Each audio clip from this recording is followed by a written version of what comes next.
record, you have a table, you have a database. So which one is the smallest one, which is the top level? So you have a field. Right. So one record have how many fields? One record. So your name here? Sarah. Yeah. I give you an example. Like Sarah is a young lady with a long hair, and she's doing the accounting information system in MIT, and she's early 20s, and she come Australia for study for the first 2 years. So this is about Sarah's profile, isn't it? So if Sarah, if she has got a student number 1, 2, 3, 4, so we call Sarah's student number, and then we just key 1, 2, 3, 4. Then Sarah's profile will be pulled up, isn't it? Then all information about Sarah will be listed based on her student record. So this is called about what? It's a field, record, or table. Which one? It will be a record, isn't it? We call student record.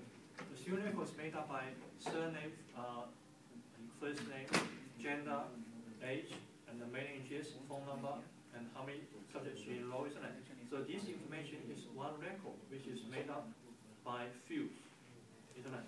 So fields, most basic level, record is the second level. So then in the table, how many records they have? They have as many as they could, isn't it, in the table, isn't it? Isn't it?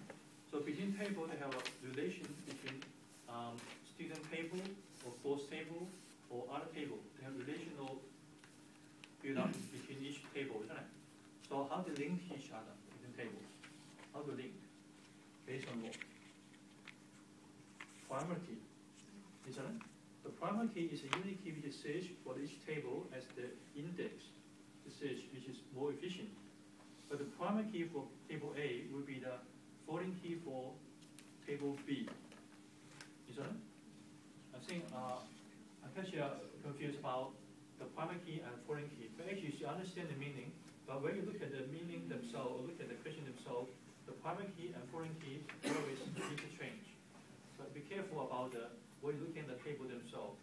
The primary key for themselves is for their own table, but for the other table will be considered as a foreign key. Isn't it?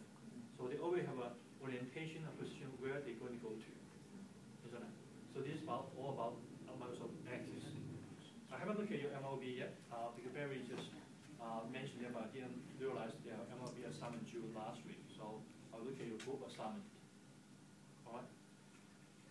All right. So the next step we look at is the same as a business cycle. We talk about purchases. So we buy something, we're going to sell, isn't it? But when we purchase something, we need to have a particular step to go through. But SAP, they give you a very solid architect to rely on. Then you can purchase something, go through from requisition to order, and then to the place order, purchases, logistic, then you get paid, or you pay to somebody else, isn't it? So this kind of process will be considered as a business flow in a business cycle. Then how can you reduce the cycle, increase your efficiency? What kind of things look at very carefully? If you are the manager in the future, or you say you have MPA, you have MBA, or even have a PhD, but how can you manage? If people give you a post you want to look after, so how can you manage the cycle efficiently or accurately? Where you start with? Where you want to start with a purchase cycle?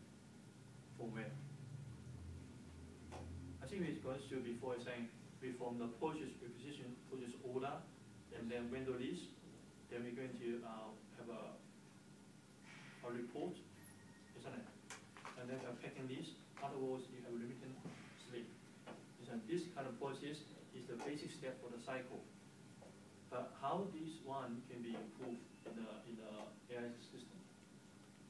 How does it improve? You look at this one here. So normally the purchase cycle, if you want to improve, you need to integrate with other sections. So in the whole cycle, why we need to do business?